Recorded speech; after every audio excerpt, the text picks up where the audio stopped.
토마스 신학교 화이팅! 토마스 신학교 화이팅! 한국교회 화이팅! 화이팅!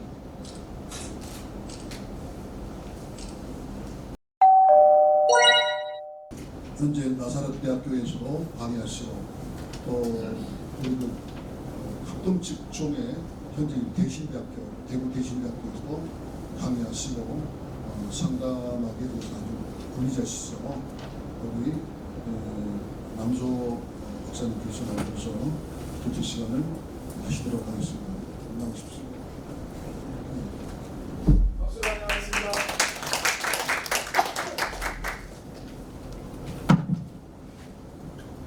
여러분 만나 뵙게 돼서 반갑습니다. 남소 목사입니다. 반응이 별로 심심치가 않아요. 박수! 원래 앞자리는 안 하기로 동의를 한 겁니다. 앞자리로 좀 앉으시. 제가 고려대학 다닐 때 지금도 생생히 기억나는 어떤 교수님이 그분은 교회를 안 다녀요. 학생들이 대학원 학생들이 귀에 앉아 있으니까 여러분 여기가 어느 줄로 압니까? 교회는 아마 베테랑들은 뒤에 안 나오죠? 아닙니다. 편하게 앉으십시오. 그냥 지나가는 얘기입니다. 편하게 앉으십시오. 소개받은 남소 목사인데요. 제가 오늘 강의할 내용은 혹시 여러분 뭐 받으셨나요? 뭐 제목이 있죠?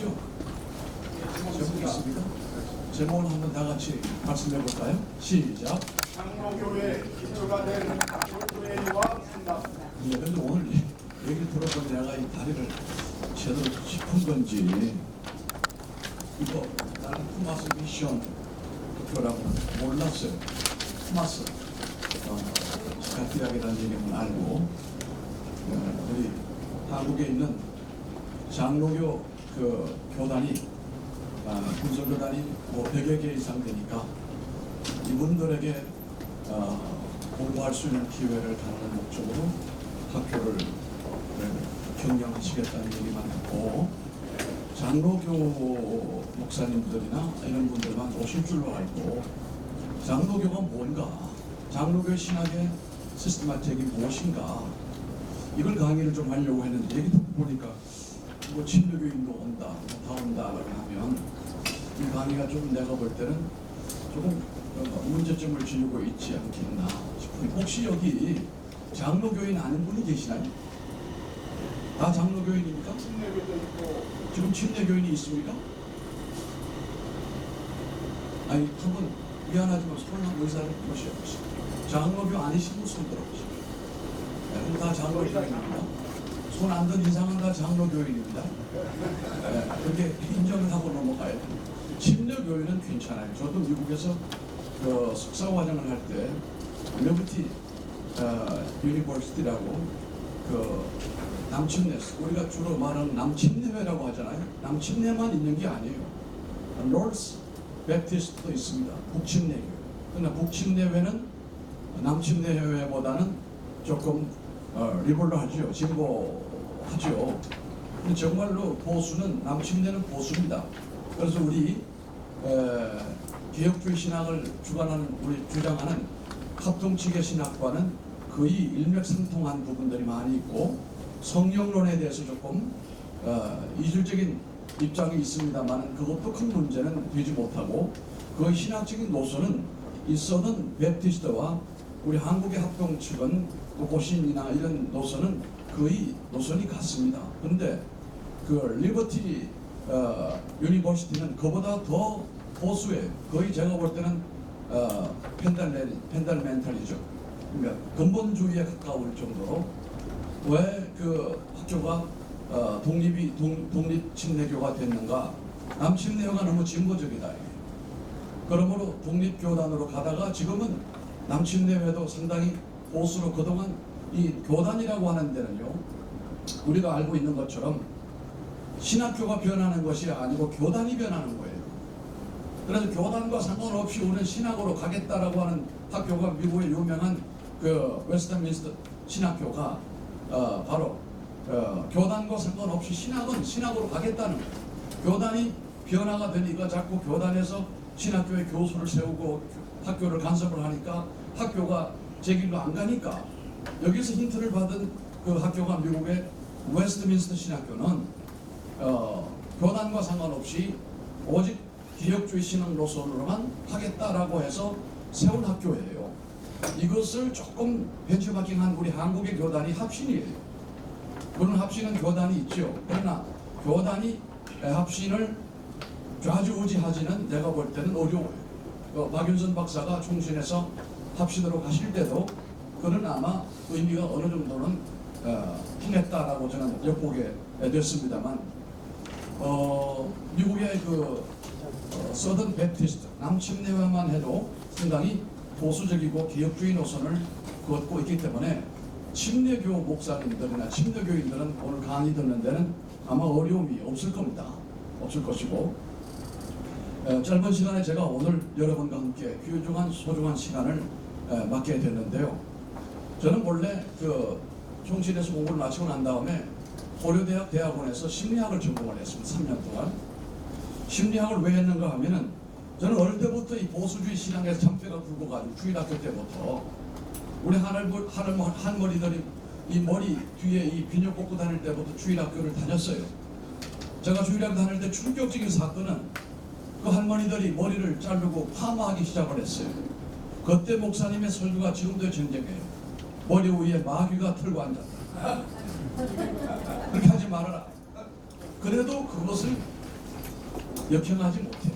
나 그때 뭘 알았는가 하면 여러분 진달래가 여기저기 펴요. 그런데 그 진달래가 왜 피죠? 진달래가 왜 피냐고요? 봄이 오니 진달래가 핀 거죠. 봄이 오면 봄바람이 불어오니까 이게 지금 문화와도 연관이 오는 거죠. 오늘 우리가 포스트 모더니즘이라고 하는 문화 속에서 한국교회 보수주의 신학이 굉장히 어려움을 겪고 전도가 어렵고 교회 목회가 어렵다는 얘기예요. 왜요? 우리 기독교에 지금 가지고 있는 정체성과 사회 문화는 완전히 반대예요. 다시 말하면 이 포스트 모던의 문화라고 하는 것은 한마디로 말해 감각적이고 감성적인 문화이거든요. 이것과 정반대 쪽에 있는 우리의 신앙의 노선은 그게 아니라 사고중심적이에요. 사고중심적 띵킹이라고 하는 이 뇌의 구조는 프로이드의 제자인 융이 분석심리학을 한 사람이 뇌를 연구했는데 사고 기능과 상관적인 것이 뭐가 있느냐? 그게 감성이에요. 감성과 사고는 이건 함께 공존하고 있으면서 누구나 감성이 있는 강한 사람은 사고가 약하게 되고 사고가 강하면 감성이 약하고 그 검사를 하게 되면은 그게 레벨이 나온다 이거죠. 그런데 오늘 문화는 분명 이 사고가 약해요. 생각이 약해요. 생각 깊지가 않아요.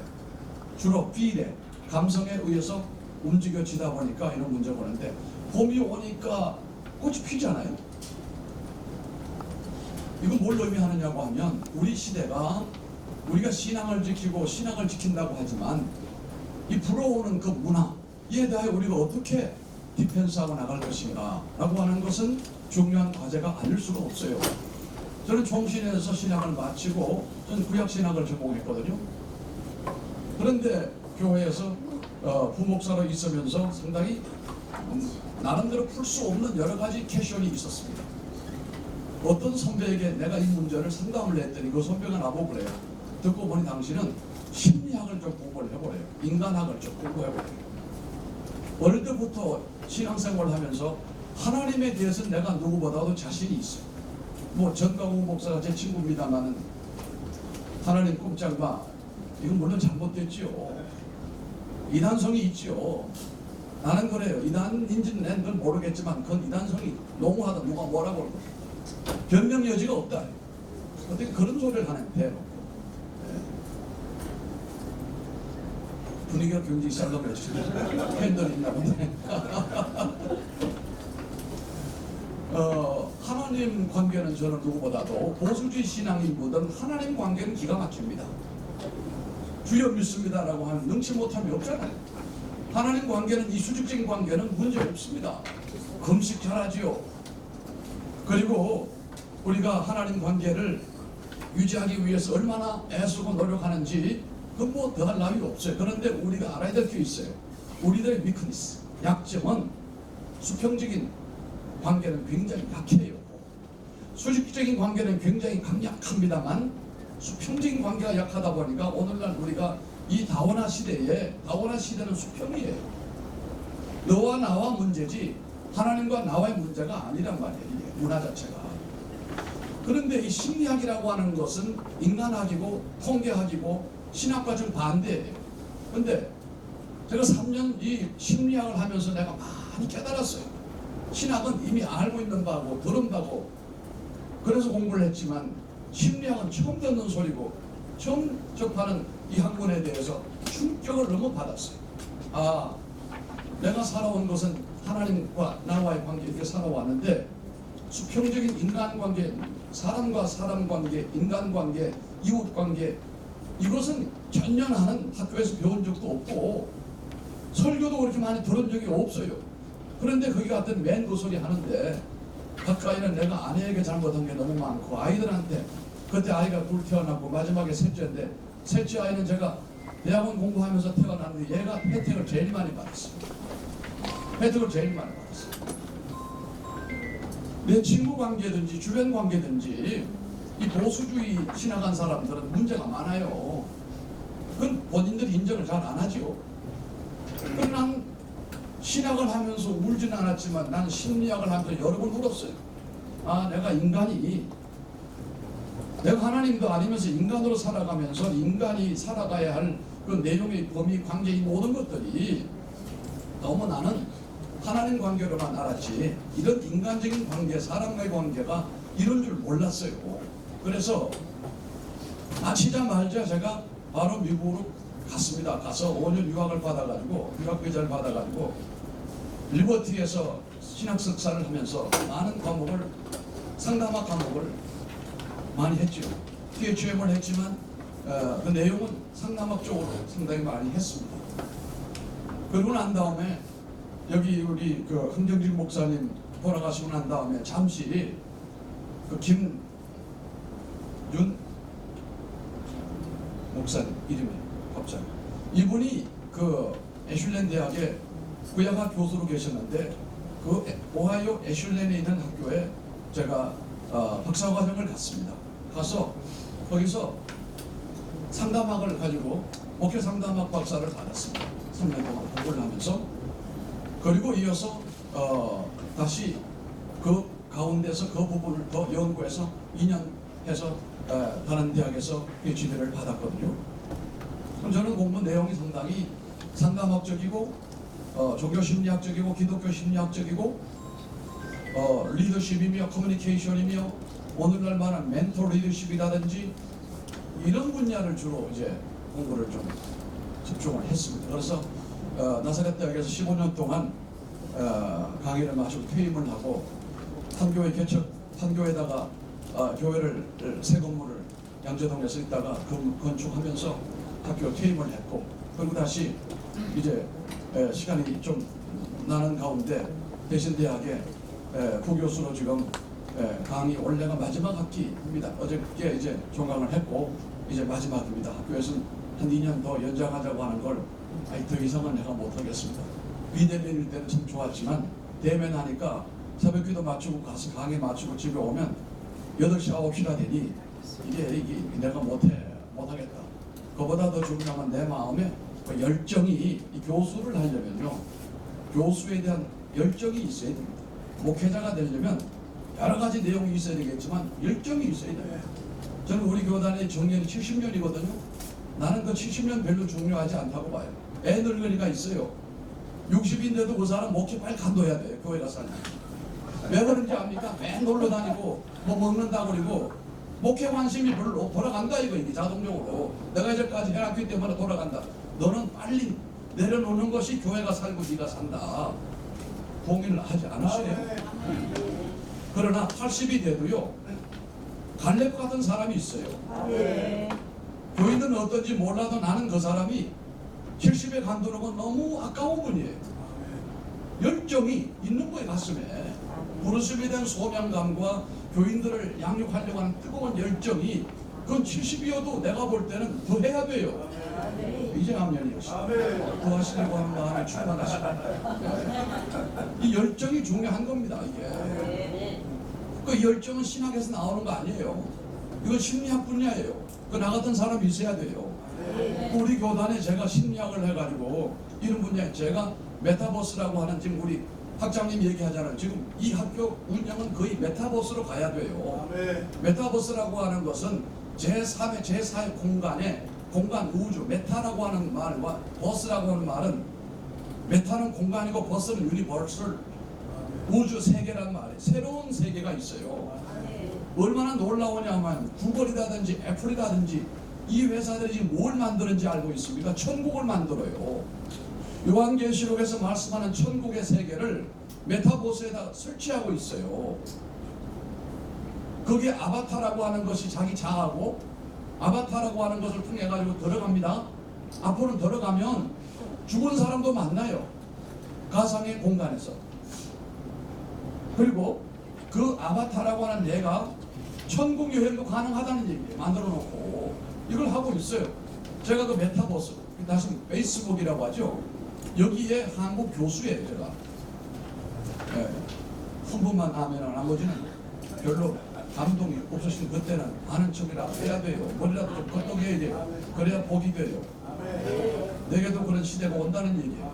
물론 돈 한 푼 안 주고 나보고 자비를 줬어요. 왜냐하면 제가 하루에 A4 한 장, 두 장 정도의 짤막한 내용의 아티클한 내용으로 그냥 쓰는 게 아니에요. 수필이 아니고 아티클한 내용으로 여러 분야, 신학적인 분야나 인간학이라든지 부부라든지 성문제라든지 또 청소년이라든지 또 여러 가지 섹션별로 8가지 섹션을 만들어 가지고 제가 미국에서 와서 그 내용으로 8권의 책을 써서 아마 여러분 보신 분이 어떤 분은 서재에 있더라고요. 신방백과사전. 신방백과사전. 영어를 포이맨이라고 그래가지고 8권 시리즈 한 권에 거의 페이지가 400페이지 정도 돼요. 이걸 8권을 썼습니다. 그래서 지금 그 내용과 더불어 이 연구를 계속해서 하루에 그 아티클한 거를 2개 내지 3개를 자꾸 올려요. 페이스북에. 이게 1600개가 올라갔어요. 그랬더니 작년에 페이스북의 사장이 전화가 와서 당신을 우리 페이스북에 교수로 임명을 할 텐데 허락하겠냐고 그러더라고요. 허락한다고 그래요. 돈은 없다네. 돈은 없다고 그랬어요. 그래서 여러분 제가 이따 끝난 다음에 알려드리겠습니다. 제 블로그에 들어오시면 그 1600개 정도의 아티클한 내용들을 섹션별로 정리가 다 되어 있습니다. 다 되어 있고 오늘 이 내용도 사실은 거기 안에 들어가 있기 때문에 제가 우리 학장님에게 오면서 내가 혹시 여기 상태가 어떤지 몰라가지고 PPT를 해야 되나 뭘 해야 되나 몰라가지고 원고를 내가 보내드렸어요. 그 내용이 제 블로그에 들어오게 되면 다 찾아볼 수가 있어요. 1600개 딱 치면 다 나오게 되어져 있는데 자 오늘은 그 중에서 이 장로교회 기초가 되는 톨토웨이 이것과 그 다음 이것을 우리가 상담학적인 의미로 어떻게 이해를 해야 될 것인가 라고 하는 것을 함께 보려고 합니다. 자 오늘날 개혁 장로교회 다시 말하면 리포먼드 처치 장로교회라고 하는 것을 영어로 말하면은 우리가 교단을 디나미네이션이라고 하잖아요. 사실 이 포스트 모던 시대를 접어들면서부터는 어떤 조직 신학이라든지 윤리라든지 규칙이라든지 법이라든지 이런 것들이 상당히 많이 루즈해졌어요. 이전에 사고 중심 때 비교하면은 이런 것들이 굉장히 약화되었다는 말이에요. 우리가 신학을 공부한다라고 하는 건 신학이 뭐냐 그게 엄밀히 말하면은 우리 장로교 신학은 바로 이 톨토웨이에서 결정했던 장로교 5대 신조 장로교회가 하는 5대 신조 위에 이것이 기둥이 되는 것이고 그 위에 칼빈이라고 하는 이 신학자가 만들어 놓은 칼빈의 5대 강론 있잖아요. 이것으로 만들어진 교회가 장로교회예요. 그래서 우리가 칼빈주의 합니다만은 프레스베터리안 장로교회. 이 장로교회는 신학이 엄청 힘들고 어렵지만 든든하고 탄탄하고 탁월하다. 우리가 무늬만 장로교 목사, 장로교 목회한다고 하지 말고 이 장로교의 신학이라고 하는 것은 엄청 무궁무진하고 그 범위가 어마어마하다 하면 할수록 오늘 그래서 그 중에 5가지 내용을 얘기하려고 하는 것입니다. 이것이 결국은 칼빈의 5대 강론이 되고 칼빈이 만들었던 5대 강론의 그 거대한 책의 핵심을 정리를 한 것으로 이해하시면 되겠습니다. 이건 우리 장로교인들에게 모아놓은 유산이에요. 엄청난 유산입니다. 배경을 보게 톨토라고 하는 것은 톨토라 일본에서 공부한 어떤 내 스승은 토로토라고 하거든요. 일본 발음식이에요. 토로토. 영어는 톨트죠. 네덜란드 저 남쪽에 톨트 지방이 있어요. 제가 거기를 가보았습니다. 톨트 회의를 했던 그 장소에 네덜란드의 그 남쪽 도시에 있습니다만은 1618년 11월 13일에 회의를 시작을 했습니다. 그래서 무려 154번의 회의를 계속 거쳐가지고 마침내 1619년 5월 9일에 마무리를 했습니다. 이때 회원이 모두 130명이었거든요. 102명의 네덜란드에 있는 정통 칼빈주의자들이 제일 많이 있었고 그 당시 이미 유럽의 그 칼빈주의자들 가운데 이 네덜란드에는 엄청난 그 네덜란드에는 칼빈주의자들이 많이 모였어요. 이렇게 많이 모이면서 이미 칼빈주의가 정반대가 되는 데가 알미니우스라고 하는 알미니안이에요. 우리로 말하면 감리교, 성결교 이런 쪽의 신학의 그 대부가 알미니우스, 오늘 칼빈하죠. 그거보다는 알미니우스예요. 우리가 알미니안이라고 하죠. 이미 유럽에서는 알미니안과 이 칼빈주의자들이 신학적인 논쟁을 많이 했어요. 해서 어느 정도 이 전쟁이 거의 끝나갈 무렵이었는데 이미 그때 알미니아는 칼빈주의에 거의 패배가 된 상태예요. 그 당시에는 신학적인 이런 주장으로 패배가 되면 사형도 가능했어요. 그 당시에 아주 죽여버려요. 아주. 예. 그 당시 종교재판이라고 하는 것이 그만큼 무서워요. 참 희한한 것은 이 알미니우스라고 하는 사람이 주장했던 알미니안의 신학은 칼빈이 말하고 있는 칼빈의 5대 강론과 정반대예요. 정반대예요. 그러니까 칼빈의 5대 강론이 먼저 생긴 게 아니라 알미니우스의 5대 강론이 먼저 생긴 거예요. 어찌 보면 이걸 보면서 칼빈이 이건 아니다. 이게 성경을 제대로 보고 연구해보면 이게 아니다 해서 이제 칼빈주의와 알미니안들이 격돌하기 시작을 해서 여러 번 싸움이 일어났죠. 이러면서 마지막 그 결론이 톨토에서 진행이 됐는데 드린 말씀대로 130명의 칼빈주의자들과 더불어 그럼 알미니안들은 몇 명이 왔느냐? 이미 알미니안들은 이전에 그 어떤 신학적인 논쟁과 전쟁으로 패배를 한 상태, 거의 지지멸멸된 상태예요. 그래도 그날 여기에 몰려왔던 알미니안 대표들은 모두 13명이었어요. 13명이었어요. 그러나 그들은 이미 다른 곳에서 신학적인 논쟁에서 패했기 때문에 발언권이나 모든 것들이 신통치가 않았어요. 그냥 어찌 보면은 업석으로 와서 앉아 있었다라고도 볼 정도로 미미했다라고 얘기할 수가 있겠습니다. 그러므로 발언권이나 선거권이 없었어요. 알미니안들에게는. 그래서 어찌 보면은 만장일치제로 130명이 전부 만장일치제로 이 칼빈의 5대 강론에 대하여 결정을 하게 되고 여기서 알미니안들을 완전히 정절해버렸어요. 비성경적인 종교단체다. 정절을 해버렸다. 이러면서 네덜란드는 장로교회의 모체가 되기 시작한 거예요. 이러면서 유럽으로 칼빈주의가 번성하게 되었다라고 볼 수가 있습니다. 그래서 칼빈주의적인 반항스, 콘트라 리몬스트란티아라고 하는 이 칼빈주의는 알미니안에 반하는 반항 문서를 만들어낸 것이 바로 이 칼빈의 5대 강론이다. 이렇게 볼 수가 있습니다. 그럼 그 중에 5가지잖아요. 5대 강론이니까 첫 번째는 여러분 잘 아시는 것처럼 인간은 전적인 무능력이다. 전적인 타락이다. 여러분 동의하십니까? 토탈 이나빌리티. 토탈 이나빌리티. 전적인 무능력이요 전적인 타락이다. 정말 우리가 전적으로 타락했습니까? 전적으로 무능력합니까?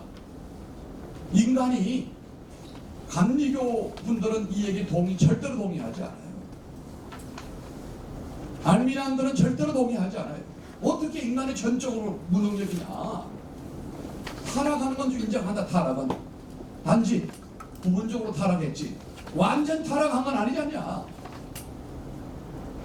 우리가 짐승도 아니고 완전히 무능력한 존재다. 이거 인정 못한다. 그러나 오늘 말씀드리는 이 5대 강론 가운데 첫 번째가, 이것도 5대 강론 가운데 우선순위가 있어요. 첫 번째는 더 중요한 거예요. 성경 전체 흐르고 있는 인간론에 대한 인간의 이해는 전적인 무능력이요 전적인 타락된 존재다. 이겁니다. 토탈 아나빌리티. 전적인 타락. 웨스트민스터 신앙 고백 여러분 잘 아시죠? 예, 반응이 신통치 않을 줄 내가 이미 알았어요. 왜냐하면 제가 특강이나 강의를 많이 하는데 목사님들이 대부분 반응을 하지 않아요. 왜? 다 아시니까. 속으로 알았어. 빨리 끝내고 가. 나는 절대로 빨리 안 끝내. 내 할 말 다 하고 어느 정도 눈치를 보면, 눈을 보면 다 알아. 제가 심리학을 3년 전공을 해가지고 마친 사람이 난 환상도 볼 줄 알아요. 이 사람들을, 교인들을 그냥 보내가지고 나는 안 된다는 걸 알아. 나는 시간과 관계없이 이 사람을 보내가지고 내가 AS를 감당할 만하면 보내고 잘 안 보내. 예, 주의자들도 마찬가지. 은혜가 돼야 보내지. 그냥 보내 어떻게 누가 책임을 져요. 어쩌든 내게 맡긴 시간이 있지만 나는 시간과 관계없어. 여러분들이 이해가 어느 정도 공감이 안 되면 나는 계속 할 거예요. 그러니까 알았어. 이건 공부하고 협박.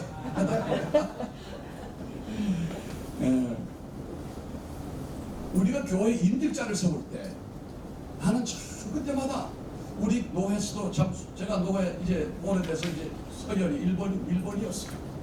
작년에 우리 총회 재방국장을 역임을 했는데 이 행사 가서 앉아 있어 보면은 서양을 하게 시키잖아요. 그죠? 그때 뭘 서양을 하죠? 주로 대체로 뭘? 대소요리 문답은 하나님의 말씀을 정리해서 압축된 하나님의 말씀으로 인정하느냐 묻죠? 소요리 문답. 또 뭘 물어요? 알면서도 왜 가만히 계세요? 꼭 묻는 게 있어요. 대소요리 문답은 그 다음에 뭐예요? 신도 개요가. 여러분 신도 개요가 뭐예요? 개요의 신도, 성도의 개요가 뭐냐? 그 다음 또 뭐예요? 웨스트민스터 신앙 고백이 하나님의 말씀을 대변하는 것을 믿느냐 물어요. 그럼 웨스트민스터 신앙 고백이 뭐예요? 목숨책에 다 있어요. 이렇게 다 있죠. 그러나 이 웨스트민스터 신앙 고백이라고 하는 것 하루아침에 만들어진 것이 아니고 교회가 계속해서 종교회의를 통해서 이 요약을 하고 정리해서 마지막으로 최종 결정판이 웨스트민스터 신앙 고백이에요. 이걸 붙들어야 돼요. 우리가요. 이 세월이 막 바뀌어지고 신학도 요동치지만 신조 이걸 붙들어야 된다 이거예요. 그래서 이 웨스트민스터 신앙 고백에 의하면 이 전적 무능력이라고 하는 것에 대한 설명을 하고 있어요. 여기서 뭐라고 합니까? 이 원부패라고 하는 원죄를 얘기하는 거예요. 완전 타락. 원부패로 말미암아 우리는 전혀 선을 행하고자 하는 마음을 가질 수 없고 행할 능력도 없고 선한 것이 그 속에 없으며 전적으로 악을 행하는 성향이 있다. 그런데 이 원부패로부터 모든 실제적인 범죄들이 나온다. 이게 웨스트민스터 신앙 고백에 나오는 내용이에요. 이걸 이렇게 설명했단 말입니다. 따라서 인간의 전적인 무능력이라 하면 본질상 인간의 본성이 부패하고 타락해서 비정상적이고 죄악된다는 것인데 그 결과 인간은 아무런 영적인 선을 행할 수가 없게 된 것을 의미한다. 자, 그러면 우리가 전적 타락, 전적 무능력이라고 하는 것은 인간의 어떤 능력, 기능을, 펑션을 말하는 게 아니에요. 영적인 능력을 얘기하는 거예요. 제가 말했죠. 고개를 좀 끄덕끄덕 하시고, 전적 타락과 전적 무능력은 인간의 펑션, 인간의 어떤 이 기능을 얘기하는 것이 아니고 영적인 영향력을 얘기한다는 거예요. 우리의 영을 얘기한다는 거예요. 영이. 이건 또 얘기가 되잖아요. 영이 타락하게 되면 그 영은 우리들이 정신을 타락시키고, 우리 영이 타락하면 정신과 육체가 타락하는 거예요. 그럼 치유라고 하는 건 반대로 가는 거예요. 치유는 어떻게 돼야 되는? 치유가 어떻게 해야 되느냐? 몸이 아픈 거 고치는 건 치유가 아니에요. 몸보다 더 중요한 건 그 사람의 멘탈, 스피릿, 이것도 중요한 거 아니겠습니까? 그러니까 우리가 영적 치유라는 말이 나오고 심리 치료라고 하는 말이 나온단 말이에요.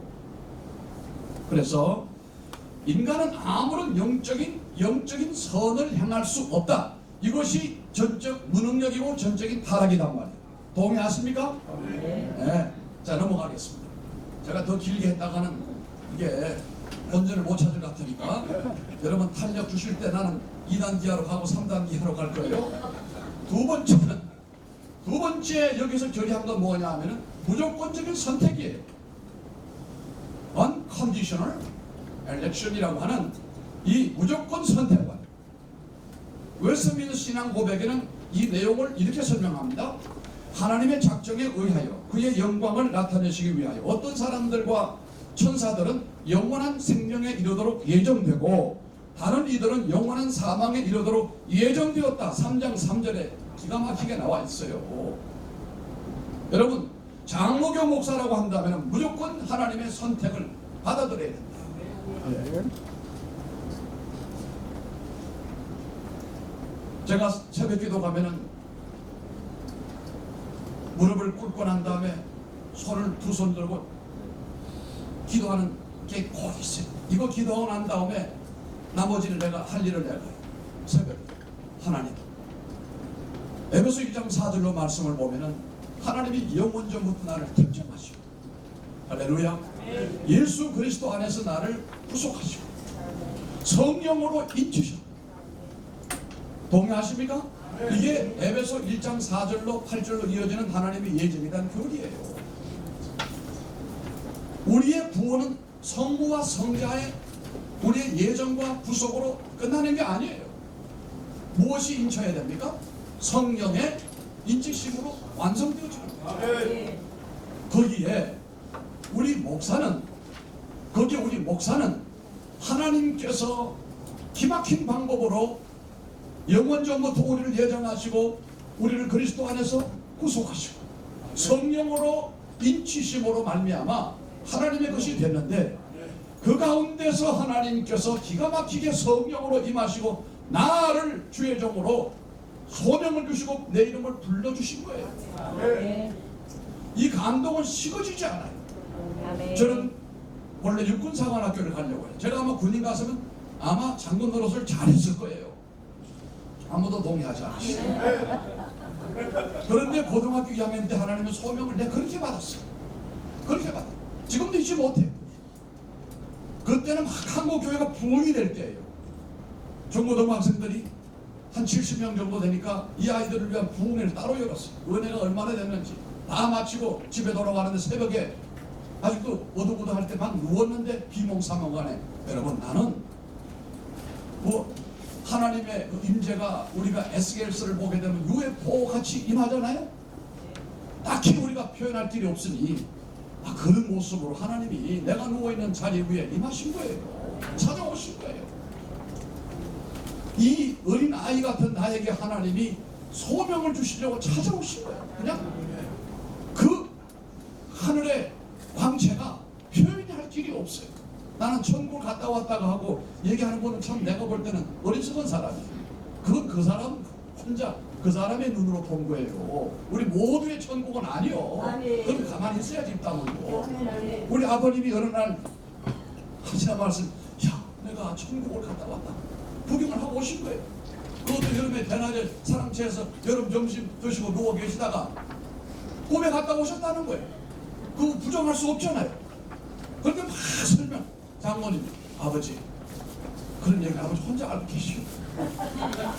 제가 그때 신학교 4학년 때 왜 그러니까 그것 하나님 아버지에게 안성맞춤으로 보여준 거예요. 아버지를 좀 불쌍히 여기셔가지고 흔들리지 말라고.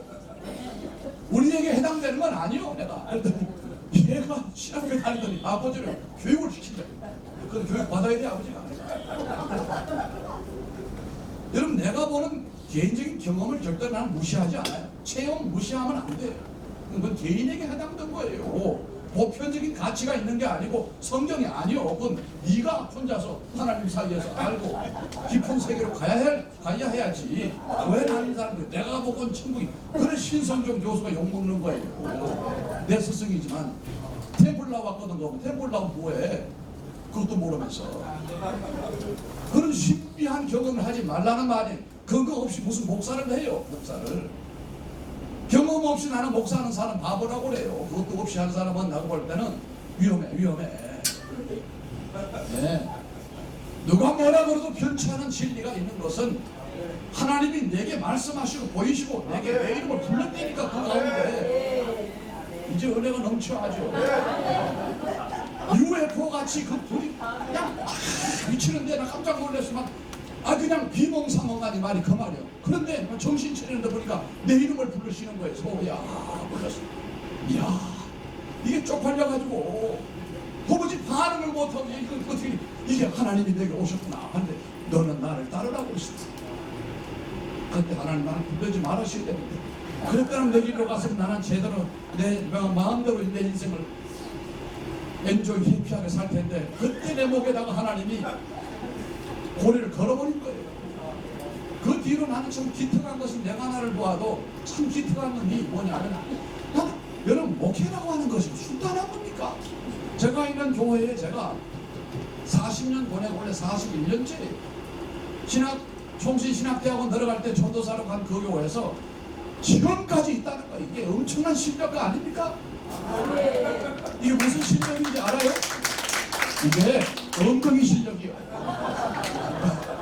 눈치가 좀 이상해도 난 모른 척은 앉아있는 거야. 주여 어떠려 이게 실력인지 나는 알아. 한 교회 40년 있으려면요 실력이 있어야 돼. 어떤 실력이 제일 중요한 엉덩이 실력이죠. 히포 실력이 대단한 거예요. 아이고 좀 누가 눈치가 이상해도 나 그냥 안 눌러 있는 거야. 그러다 보니 그놈이 먼저 가. 하나님이 나를 붙들고 역사를 움직이는 건 분명하니까. 네? 노예가 나를 이 교회에다가 위임을 시켜놨는데 누가 나를 건드려. 노예가 간두라면 난 간도. 그리고 하나님이 내게 오셔서 야 너 이제 일어서라. 예 당장 일어서라. 나지. 그러나 그게 아니면 사람들 지가 뭔데 뭐 이상하게 이상한 눈치를 주고 암정을 주고 뭐 이상한 나는 그럼 내 야성이 짙어. 나는 제가 이러면 UDT 기본 훈련 받은 사람이에요. 나는 그런 사람 만나면 더 세버려. 아주 강해버린다니까. 예, 그럼 지가 그래 죽어가지고 이거 저 센 놈이야 저거. 어느 날 보니 사라져버리고 없더라고. 하나님이요 그렇게 소명을 주러 오시는데 그게 여러분 잘 아시나요? 바울 같은 놈은 스데반을 죽이고도 주의 부름을 받았지만 예레미야는 뱃속에서 부름 받은 사람이에요. 나는 그래도 때묻지 않고 고등학교 2학년 때 하나님 부름 받은 사람이에요. 그런데 새벽에 손 들고 있으면 가슴이 찌릿해 오는 것이 목회하다가 어렵고 힘들 때에 내가 손 들고 하나님 그때 내게 찾아오시고 내게 소명 주신 하나님이시오. 그럼 만사가 조용해지고 내 마음에 평안이 넘치고 하나님 나를 도와주시오. 뜯어내는 것들이 사라져버려요. 예. 좀 부흥을 하는 같은 느낌이 들었어요. 그래서 unconditional election 무조건적인 선택이다. 이게 은혜가 된다. 우리가 잘나서 불렀어. 여러분 보니까 아이고 얼굴 보니까 참 그 얼굴 가지고는 세상 어디 가서 슈퍼스타 되기는 걸러먹었어. 제가 볼 때 제 눈을 못 써요. 저희 집사람이 미스코리아 출신입니다. 또 안 놀랬죠. 넘어가겠습니다. 한국에 태어난 모든 처녀들은 다 미스코리아. 그런데 목사님들의 사모님들을 보면은 미녀가 거의 없어. 그건 하나님의 뜻이요. 왜 그런지 알아요? 목사가 맨날 얼굴 쳐다보면 목회가 뭐가 되겠어? 교인들이 와가지고 사모가 너무 이쁘면 시험받아 안 와요. 지가 더 이쁜 줄 알았는데 경쟁자가 생겨가지고 뭐가 보나 있다가 본전을 못 찾겠다는 것이죠. 그래서 알아서 가버려. 그래서 목사님이 사모님이 만만하면 아니 미녀가 뭐요? 네. 목사도 똑같아요. 네. 똑같아요. 생명에 이르도록 예정되어 있는 사람들을 하나님께서 이 세상의 기초를 놓으시기 전에 자신의 영원하고 변함없는 목적과 그리고 그의 뜻의 비밀한 계획과 선하신 기쁨을 따라서 그리스도 안에서 선택하셨다. 영원한 영광에 이르게 하셨고 오직 그의 거저 주시는 값없는 은혜와 사랑에서 그렇게 선택하신 것이며 믿음 또한 선한 행위 또는 그들 안에 있는 어떤 다른 것을 그를 감동시켜 선택해 하는 조건들이나 원인들로 미루어 미리 보신 것 없이 하신 것이며 모두가 그의 영광스러운 은혜를 찬미하게 하려는 선택이니라. 이렇게 웨스트민스터 고백에 기록이 되어 있어요. 따라서 무조건적 선택이란 인간의 전적 무능력에 대한 하나님의 구원 활동이라고 할 수가 있는데, 즉 완전히 인간이 죽어있고 영적으로 죽어있고 속박되어 마귀에게 매여있고 볼 수 없는 영안을 가지고 있는 이런 상태에 있는 우리에 대한 인간은 그 이상 아무런 노력을 할 수가 없는데 오직 하나님께서 그 가운데서 우리를 선택해내셨다. 이겁니다. 이것은 인권이 아니에요. 오늘날 학교나 교회나 사회는 인권이 너무너무 무서운 시대가 됐어요. 무조건 선택이다. 난 선택받았고 너 선택 안 받았다. 차별 금지요 이거. 예, 무서워요. 그러나 우리는 이거 흔들리면 안 됩니다. 긴 얘기는 뒤로 미루겠습니다. 왜 어떤 사람은 되고 어떤 사람은 안 되냐?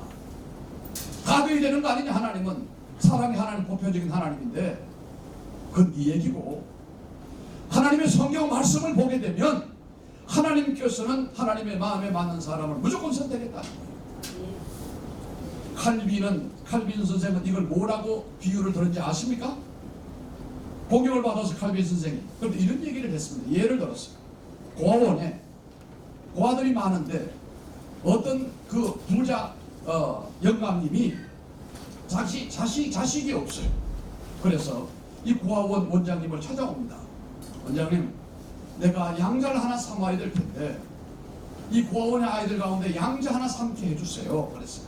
그랬더니 원장이 하는 말이 선생님이 직접 가서 보시고 누구를 택할지 선생님이 결정하십시오. 그래 따라가 보니까 애들이 뭐 많아요.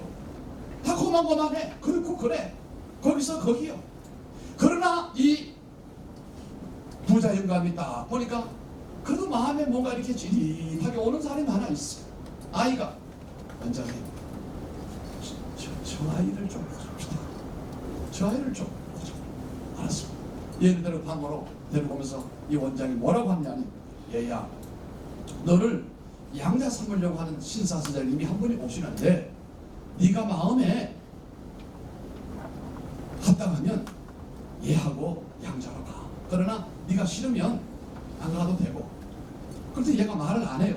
그래서 따라와서 방에 와는 둘이 마주 앉았는데 이 부자 신사 영감이, 얘야, 나는 너를 내 아들로 삼고 싶은데 그래서 나는 네 아버지가 되고 너는 내 아들이 되면 좋겠는데 네 생각은 어떠냐? 근데 이 고아 아이는 이 수많은 아이 가운데 뽑혀온 것만 해도 감동이고, 이 잘생기고 신사고 이 영감님 이 뭐 아들 되는 건 이 영광 아니에요? 그 뭐 가타부타 무슨 얘기할 필요가 있어요 없어요? 그 멍청한 놈은 이유를 대 또. 근데 얘는 딱 보니까 이유할 말이 없어. 낯성이요. 뭐라고 해야 돼요? 내 대답 안 할 줄 알았어요. 내 그럴 줄 알았어요. 점잖 드시고 고기 안 되거든요. 뭐라고 했을까요? 네 그랬어요. 뭔 군소리가 있어요? 아멘 했어요. 네 그랬어요. 그랬더니 이 부자인 감독입니다. 그래 안아주면서 오늘부터 나는 네 아버지고 너는 내 아들이야. 이제 집으로 가자. 데리고 가서 얘를 시키고 목욕을 시키고 옷을 갈아입혀놓고 앉혀놓고 이제는 내 아저씨가 아니야. 내가 네 아버지야. 너는 내 아들이야. 이것을 가지고 무조건적인 선택에 대한 예화를 들어준 거예요. 누가요? 칼빈 선생이. 뭐 저 더 이상 얘기할 거 없잖아요. 세 번째입니다. 제한적인 속죄예요. 제한적 속죄. 리미티드 아톤멘트라고. 리미티드 아톤멘트. 제한적 속죄. 한번 따라하면서 제한적 속죄. 이게 웨스트민스터 신앙고백 8장 6절에 나오는 이런 얘기입니다. 구속 사역은 그리스도께서 성육신하신 후에야 비로소 그로 말미암아 실제적으로 성취되었다. 그렇지만 그 구속 사역의 효력, 효능과 유익은 창세로부터 계속적으로 모든 세대의 피택자들에게 전달되었는데 또 하나님께서 피택자들을 영광에 이르도록 작정하신 것처럼 오늘 피택자 외에는 다른 아무도 그리스도로 말미암아 구속받거나 유효하게 부르심을 받거나 의롭다함을 받거나 입양되거나 성화되거나 구원받지 못한다. 여러분 동의하십니까? 네. 따라서 제한 속죄. 누구든지 다 구원받는 거 아닙니다, 여러분. 열심히 내면 다 되는 거 아니에요. 교회를 와도 효력이 있는 부르심이 있는가 하면은 효력이 없는 부르심이 있어요. 이런 사람 나중에 천국 못 갑니다. 이것은 스폴전 목사님은 어느 교단이에요? 감리교단 아닌가? 스폴전 목사님은. 스폴전 목사님은 알미니안이죠. 그렇지만 이 부분에 대하여 제한적인 속죄에 대해서는 스폴전 목사님이 이 교리는 수용을 했어요.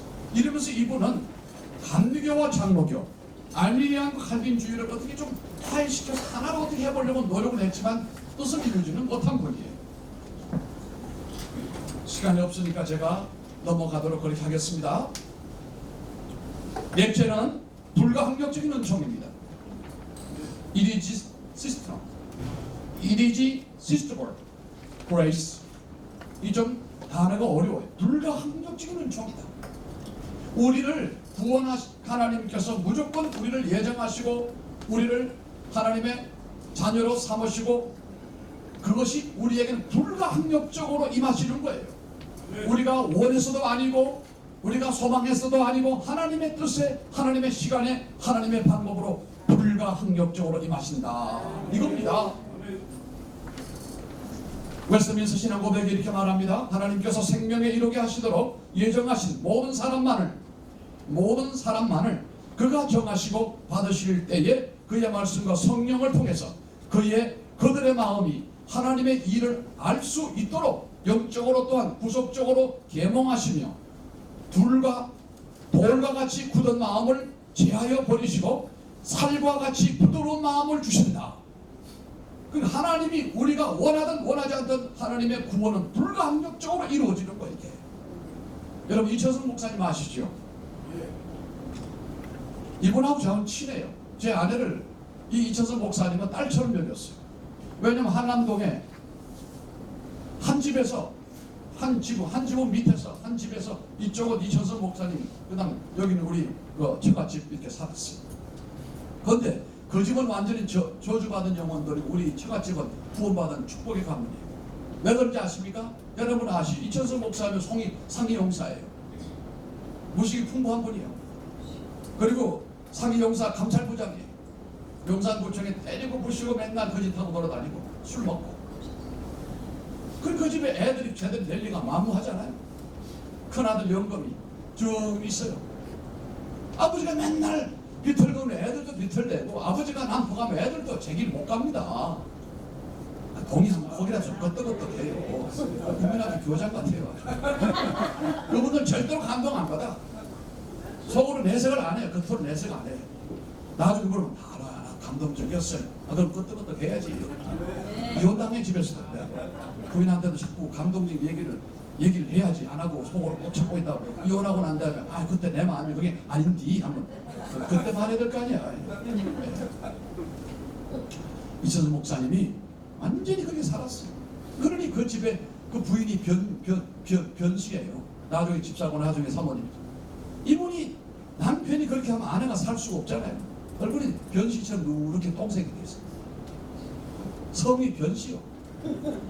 남편이 맨날 거짓하니 어떻게 살아가요? 애들은 맨날 저러고. 그러니까 우리 집사람의 할머니가 참 믿음의 할머니예요. 영검이었나 어떻게 살려고 해 그래가지고 권사님 그런들 어떻게 합니까? 요즘 같으면 벌써 이혼했을 거예요. 그럼 그때는 그래도 그냥 팔자거리 살았겠지. 영검이 엄마가 먼저 예수를 믿어야 되겠어. 그리고 남편을 전도해. 그래야 가정이 살고 애가 살잖아. 그러니까 이 변씨가 그대일까요? 나를 따라다녀. 여러분 강남에서 강북 그 쪽을 향해서 사망가교 하다 보면은 그 산 위에 큰 교회 있지요? 거기 한광교회예요. 그 교회 우리 집사람 그 장모님 그 할머니죠. 할머니. 그 아들은 그 정상호 목사님이라고 여기 저 충녕교회 수석 부목으로 있다가 여기 그 LA 충년 선교교회 취임하시다 지금 전국하셨는데 믿음이 좋은 분들이에요. 가문이 저희 저 처갓집에 처갓집 자랑은 괜찮죠? 아주만 하죠? 사실이니까 그 전도를 부인을 전도했어. 근데 데리고 이런 분은 그냥 예수 믿는 교회만 들락날락해서 안 돼요. 산기도를 데리고 다니고 은혜 받게 만들 그때 막 은혜가 일어날 때 아니에요. 이 부인이 거듭나고 은혜 받고 정말로 이제 성령을 받았어요.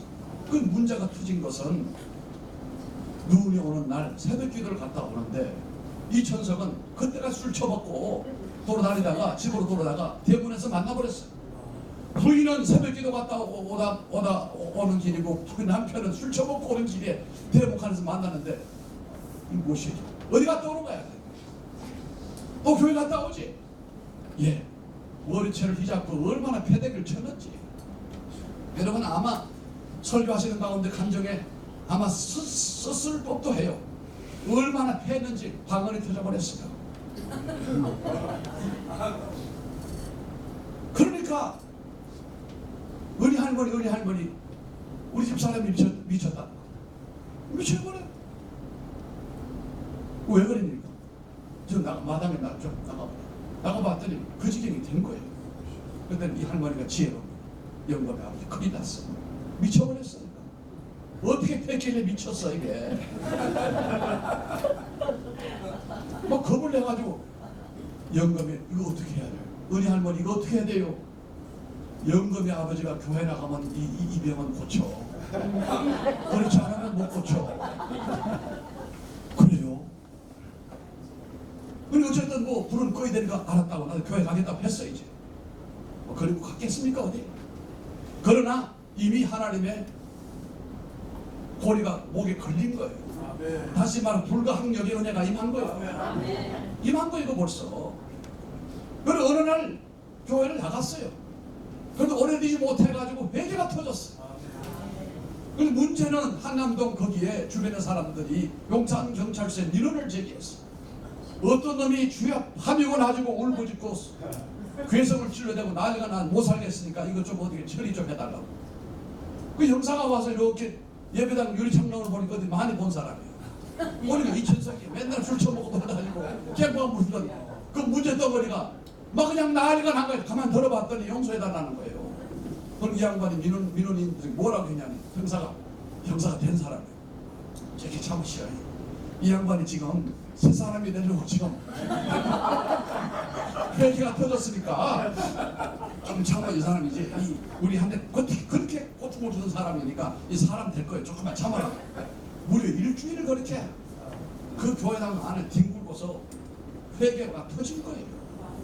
그래서 그 양반 여러분 하늘장 기도원 갔을 때 뭐라고 여러분 봤어요? 광창? 중창? 주차장장, 이 국민동창 계시네. 이 양반이 하는 말이 그거 깨줘야 된다, 깨줘야 된다. 어떻게 깨줘야 되느냐? 3단계로 깨줘야 된다. 어설프게 깨지면 불닭갱이, 불타다 나무 부지깽이처럼 사람 눈에 눈물만 뺀다. 어떻게 깨줘야 되느냐? 왕창하면 북을 한번 치고, 중창하면 2번 치고, 주차장창하면 3번 쳐요. 82년 12월 7일날 구암제일교회에서 결혼식을 했는데 이 양반이 순서도 안 맡은 쫓아오더니 아니 내가 의의를 위해 특별 기도를 좀 해야 되겠다고 나는 이 저기 결혼 예배 혼례가 되는데 어디 부엌에 갔다가 쫓아오신 거예요. 근데 딸 같으니까 이거 기도를 하는데 얼마나 오래 하는지 마이크를 내 꺼버리려고 하다가 봐줬어요. 고마운 분이죠. 그분이 했던 말이 그거예요. 왕창 중창 주차장장 하나님이 역사하시면 불가항력적으로 깨버려요. 그 사람이 하나님의 불가항력적으로 깨버리지 아니하면 그 사람은 구원 못 받아. 그 소도둑 같은 놈인데 이 손이요 이게 완전 소뚜껑 같은 놈이에요. 그 사람 머리 안 쇠봐요. 깨져. 욕을 많이 해서 하나님이 좀 일찍 데려가셨어요. 아까 욕을 얼마나 세게 하는지 겁나게 해버려요. 나 지금도 기억나요. 올라갔더니 그때는 신년이면 신년 축복 선교를 열더라고. 거기는 그러잖아요. 우리 이 기도원인 강아지 새끼도 다 방언하는데 여기 와서 방언 못하는 새끼는 강아지만도 못하는 새끼야. 그 방언 한번 싹 하고 나서 못하는 사람 또 나머지 교육을 또 쉽게 보내 데려가라고 또 한 번 하고 또 뒤에 안 들으면 내년 오라고. 난 그분에서 배운 게 있어요. 그 완악한 사람을 하나님께서 주의종 삼으시는 과정이 이게 본인이 원해서 된 일이요. 그 사람의 성품이나 인격이 목사될 사람이요? 소도둑 같으니까 하나님께서 불가항력적으로 역사하시는 거예요. 우리의 구원이 그렇게 이루어지게 된 겁니다. 이제 넘어갑니다. 하나만 더 하겠습니다. 5번째는 성도의 견인입니다. Perseverance of the saint. Perseverance라고 하는 말은 견인이라고 하는 말 흔들리지 않고 요동하지 않는 거.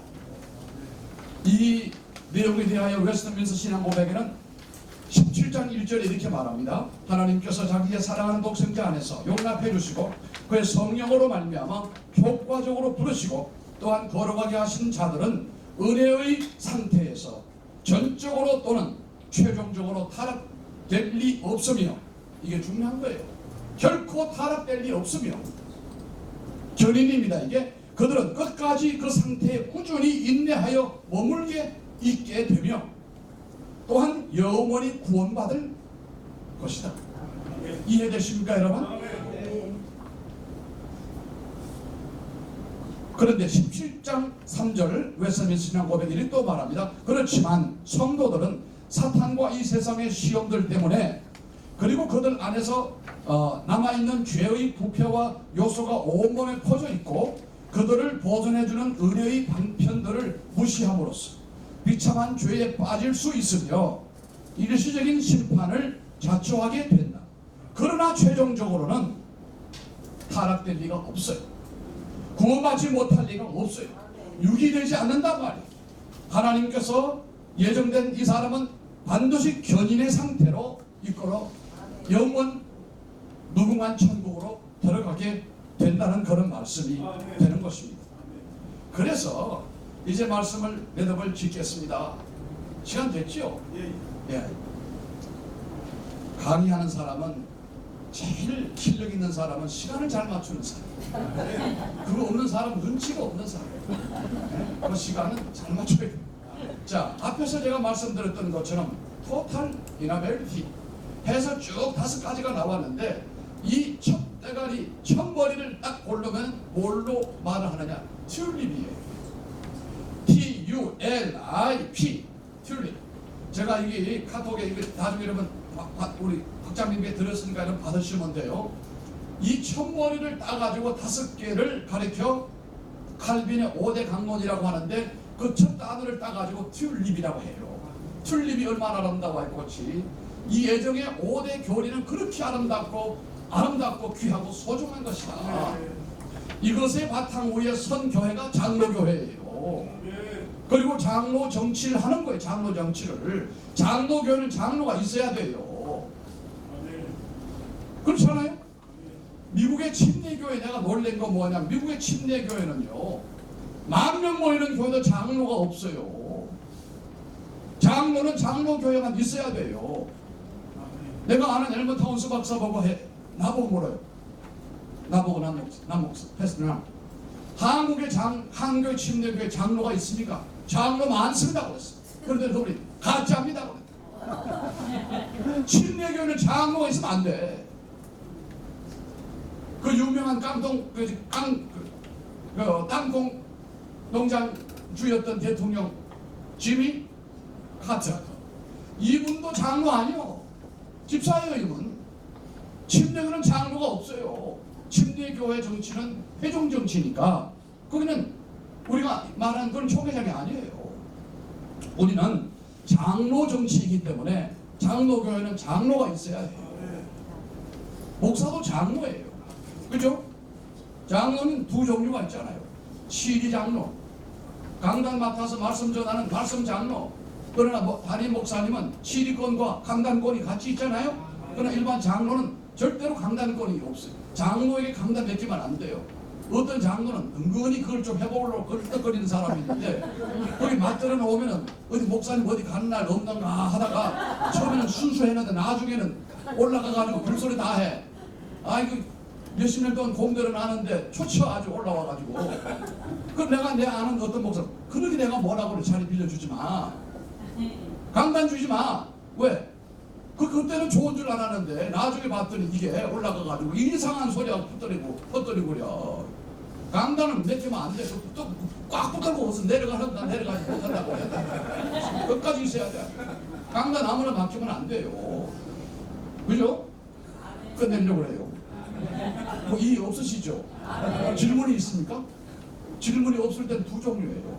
전적으로 몰랐을 때 하고 하나는 전적으로 다 알아버렸을 때 그렇게 보이겠어. 그러나 한두 가지 좀 얘기를 좀 하고 마무리 짓죠. 그래야 강의가 됩니까? 5가지. 이거 장로교 꿀입니다 이게. 여기에 혹시 근데 장로교인 목사님 가운데도요 이걸 모르는 분이 있고 이상한 교리를 가져와가지고 목회하는 분들이 있어요. 그런 분들은 참 내가 볼 때는 교단 그 간판 띄어야 돼. 빼버려야 돼. 뭘로 해야 되느냐? 그냥 회중교회로 그냥 해가지고 코미니 처치. 예? 복음주의적인 막 그냥 그렇게 하든지 장로교회라고 간판을 붙여놓고 우리가 말하는 대한민국의 장로회라고 한다면 그게 합동이든 통합이든 군수교단 상관없이 정말로 이거 붙인 간판 붙인 교회는 장로교 5대 교리로 가야 되는 거예요. 그렇죠? 그렇죠. 그럼 됐어요. 이제 끝내겠습니다. 자, 마무리하겠습니다. 감사합니다.